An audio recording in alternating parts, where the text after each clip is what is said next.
turma, olá professora, boa noite, espero que estejam bem. Nós somos do grupo 1, vamos falar sobre osteoartrite central, onde é caracterizada por desgaste de cartilagem e alterações ósseas. Podemos separar essa patologia em versão primária e versão secundária, onde versão primária causa desconhecida e versão secundária hereditária. A gente, quando vai falar sobre osteoartrite, a gente pensa muito em desgaste de cartilagem, né? Mas a gente também precisa pensar muito na questão de alterações ósseas, né? Que a gente diz aí popularmente bicos de papagaio. O principal sintoma desses pacientes que desenvolvem osteoartrite é dor e limitação, né? Perca de ADM pelo fato da rigidez, falta de nutrição entre as articulações, né? Esses pacientes podem começar a desenvolver isso, essas dores, essas limitações a partir dos 40 anos. E esses pacientes chegam pra gente dizendo que estão sentindo dor na cervical, dor nas costas. E assim, normalmente esses pacientes eles estão tendo um ganho ósseo ali na coluna vertebral e pode acabar comprimindo alguns nervos. Então eles vão sentir dor, parestesia, até perca de sensibilidade em alguns membros inferiores, membros superiores. E assim, o esporte é muito importante para esses pacientes, apesar disso, porque o esporte ele traz a nutrição desses discos, mas esses pacientes eles sentem muita dor. E quando a gente fala de osteoartrite, a gente entende que ela não é uma doença tão rara assim. Ela acomete cerca de 240 pessoas no mundo, ou seja, ela é muito mais comum do que a gente imagina, né? Ela tá aí ao nosso redor, várias pessoas ao nosso meio têm osteoartrite. Então a gente precisa sim estar mais atento. E é interessante também porque ela acomete cerca de 70% das pessoas acima de 65 anos, ou seja, 70% das pessoas acima de 65 anos possuem osteoartrite. Então, possivelmente são pessoas que sentem muitas dores, são pessoas que podem cair muito. Então, a gente que está ao redor dessas pessoas precisamos estar mais atentos. É bem interessante também a gente lembrar que pessoas com obesidade têm muita osteoartrite. Pessoas com menos de 45 anos que sejam homens têm osteoartrite e querendo ou não, né, as mulheres elas são mais acometidas pela osteoartrite por conta da questão hormonal também, que tem um fator contribuinte muito grande para isso. Agora nós vamos mostrar para vocês alguns testes de osteoartrite central da coluna e do quadril também. O teste que agora eu vou estar realizando vai ser o da coluna, da região cervical, que é para fazer flexão e extensão, seguido de rotação direita, rotação esquerda e de inclinação direita e inclinação esquerda. Agora a gente vai fazer alguns testes para a região tóraco-lombar. A gente vai cruzar as mãos, vai sentar e vai fazer flexão, extensão, rotação, tanto para a direita quanto para a esquerda e inclinação.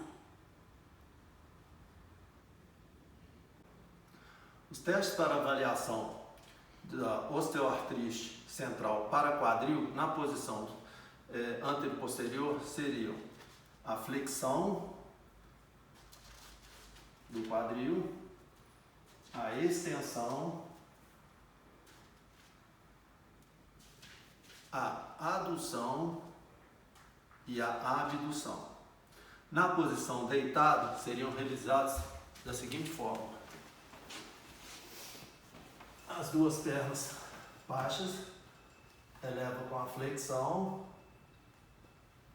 a adução, a abdução. A extensão, você poderia estar fazendo com a pessoa pedindo para ela descer com a perna.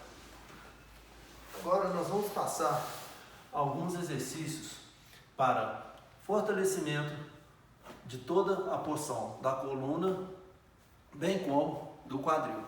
Primeiro, para fortalecimento da região abdominal do core, tá? para dar mobilidade para a coluna. Seria uma flexão e tronco com extensão.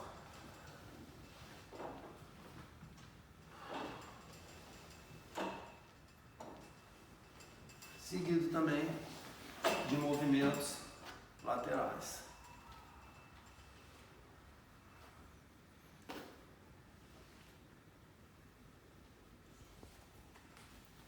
Para a região do quadril, poderíamos estar fazendo flexão do quadril, focando em dar bastante mobilidade para a coluna.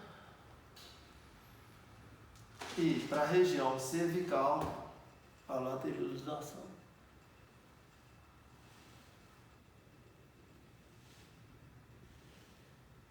E também a extensão e a flexão. De pé, poderíamos estar trabalhando os agachamentos para o quadril e coluna. E para a coluna, as extensões. Tanto frontal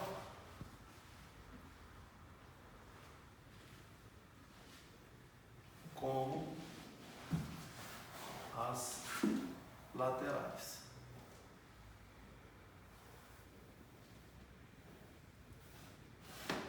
Dependendo do grau de evolução do paciente, a gente intensifica esses exercícios.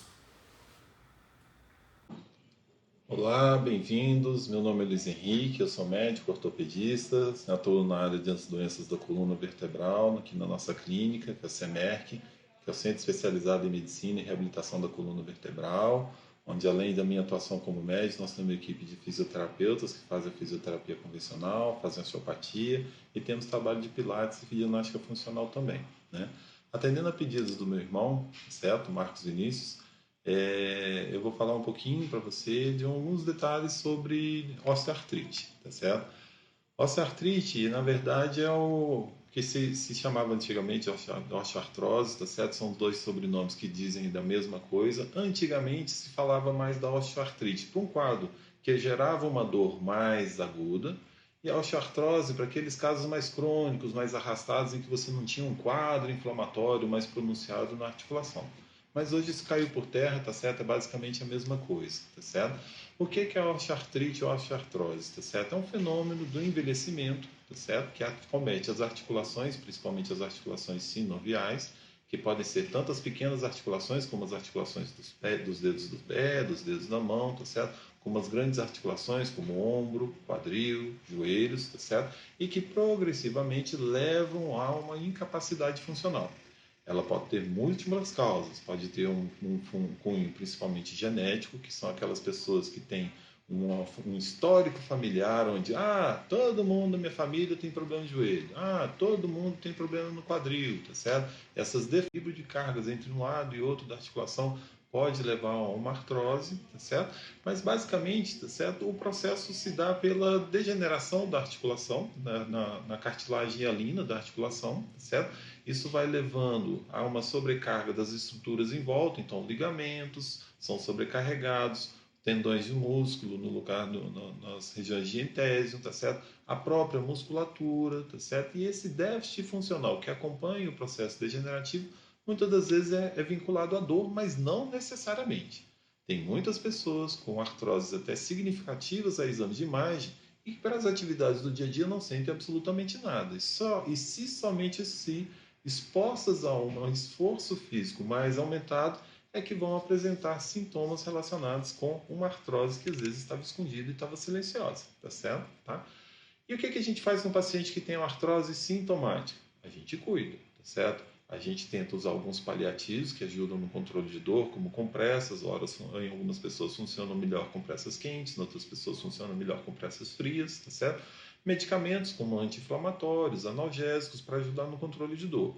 E a reabilitação, tá certo? Ela tem um papel fundamental, porque quando a gente coloca um envelope muscular que protege essa articulação para funcionar de uma forma otimizada, Às vezes a gente transforma uma articulação extremamente limitada para funções numa articulação que volta ao trabalhar bem, mesmo sem precisar de cirurgias, tá certo? Então, às vezes, se você tem, por exemplo, uma velhinha ou um velhinho com uma artrose de joelho, mas que associadamente ele tem, por um desequilíbrio muscular, uma tendinite da pata de ganso, às vezes só tratar essa tendinite da pata de ganso pode fazer com que o paciente volte a ter um joelho funcional, que não lhe incomoda, tá certo? E que ele consegue tocar a vida sem problemas ao longo do tempo. Mas é sempre importante explicar o cuidado com essa musculatura que protege a articulação tem que ser algo contínuo ao longo da vida da pessoa. Eu explico para os meus pacientes que eles vão parar de fazer ginástica com uma semana antes da missa de sétimo dia,